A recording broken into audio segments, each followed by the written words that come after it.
Theseus was another famous mythological hero who embodied the ancient virtues of strength and bravery. He was born to King Aegeus of Athens and the Princess Aethra of Troezen. As myth has it, though, Neptune secretly impregnated Aethra and was the true father of Theseus. Theseus was raised in his mother's kingdom far from Athens. His father Aegeus left a sword with his royal insignia under a large stone, and told Aethra that, when he was strong enough, Theseus should lift the stone, take the sword, and seek out his father. Theseus soon grew into a strong young man and easily retrieved the sword of Aegeus. He then set out to Athens to meet his father. The journey was not an easy one, however, and on the way, Theseus met many challenges.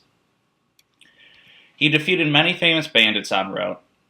He first dispatched Periphetes, who bludgeoned innocent travelers to death with his massive club. Further on the road to Athens, Theseus killed yet another bandit named Sinis, the pine tree bender, whose favorite method of killing travelers was to tie the victim to two trees that had been bent over and staked to the ground. He would then cut the stakes, and as the trees righted themselves, the victim would be torn in half. Theseus subdued him easily and killed him in the same manner. Next, Theseus was to kill the Crommyonian sow, an enormous pig that was ravaging the countryside and killing farmers. After this task, he killed two more bandits, Sciron, who was wont to push travelers off a high cliff, and Cercyon, who challenged travelers to a wrestling match and then killed them when they lost.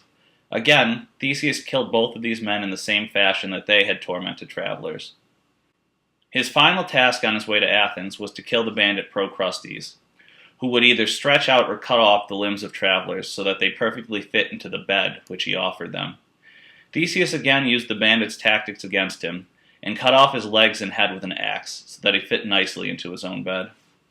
Theseus finally made it to Athens, where Aegeus embraced his son, having recognized his sword.